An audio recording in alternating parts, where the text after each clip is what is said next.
really does depend on the individual. If you train hard and regularly, you can get all the fundamentals down within a few months or even a few weeks, and then you just build on there and progress as you go along. It's a constant learning curve. You never get to a level where you feel like you're happy with your ability. You always try and strive to jump a little bit further, to move a little bit faster, a little bit more fluidly. So it really does depend on the individual. It depends on your sports background as well. So the more training you've done previously in your life, the faster you'll learn.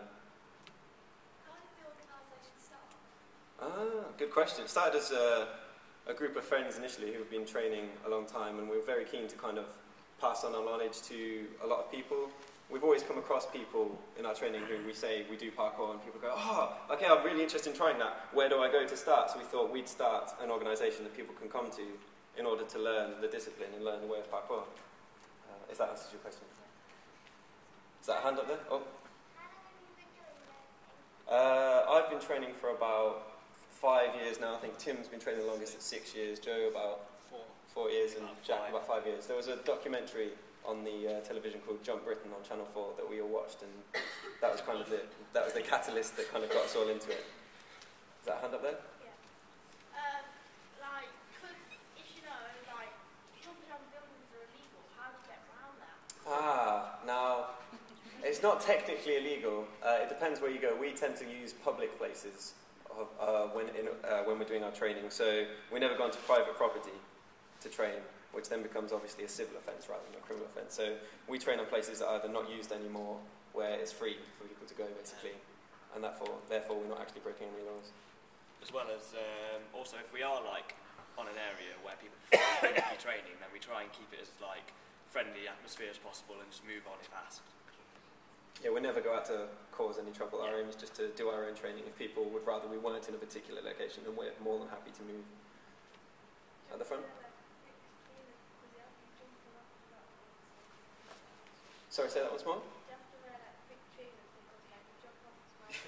No, the trick is building up very strong legs through lots of strength training, lots of exercises, and then you absorb the impact with your quadriceps, the muscles in the top of your legs. So you do a lot of strength training to build up to taking the bigger drops. You start off small, and then throughout your training, as your strength increases, you can work up to bigger and bigger drops and take them safely like that. But there are trainers that are preferable to others. Yeah, so it's not advisable to wear plimsolls, for example.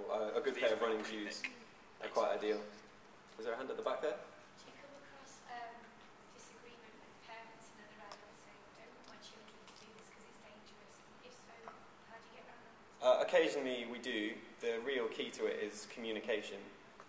Often we'll either email or speak to or phone the parents and get involved and basically tell them how parkour should be trained. It's not about taking people onto roofs and saying, okay, jump from here to here, taking people into potentially unsafe situations. You start at ground level on very safe things that are accessible to all people, and you build from there. So we often try to communicate the real message involved in parkour. If we have the boy on the left here. How many injuries have you sustained throughout? Injuries are actually quite rare. I'm a particularly special case. I had a particularly nasty injury, but generally severe injuries are very infrequent. I've had perhaps 2 injuries I'd class as severe over 5 years of training, and that was 1 broken bone. But I think Timmy's going to feel some of this as well. I'd just like to say as well, because me personally, I've never actually broken a bone in my life, touch wood, might be wrong tomorrow, but I think as long as you train in a safe and coherent way, we're not out to do risky stunts or whatever, we're just constantly just trying to push our limits that bit further, whether that's physically or mentally, so it's just that constant process of just getting a bit stronger, a bit faster, just keep going. So we're not, if you go out looking for risky situations, then you're only going to bring injury, which slows your training, so there's no point to it. So we're very level-headed. Knowing your limits is a key thing in parkour, knowing exactly what your body is capable of and taking small steps. I have this lady at the front. Where did the name come from? That's the Parkour Association, where essentially that's what it says on the tin, I think. Basically, we wanted a name that just says what we are and what we do and to be memorable. So obviously, we work in Leicester and we train in parkour, and we're literally an association that teaches, so it just came from there. There's a parkour park being set up in Leicester, isn't there? Yes, there is. Can you say something about that, how it got established and so on? It's quite interesting how it got established. It was mainly through youth funding and things, and through a lack of abundant places to train, really. So obviously there was applications for funding involved, and then we could move forward with the production of the park. So now we have a place to teach and train, obviously when it's completed, which would be good. Does that answer your question? Oh, okay, we've got quite a few hands up here. I might have to take a couple and then have some questions at the end. Okay, lady at the back. Health and safety. Now, a few of us, our coaches, have the ADAPT certification, the Art du Déplacement and Parkour teaching qualification, which comes with parkour-specific teaching insurance. So we can go to schools and say, okay, we're fully first aid trained, CRB checked, we have insurance, so obviously we can just teach in schools with impunity. Okay, let's lady. What's the worst and best thing you've had since your organisation? Worst and best thing. I don't think there have been any particular. I think the worst point is we've been inundated with work pretty much from the outset. So we're busy 24/7. So fitting that around training can be quite difficult.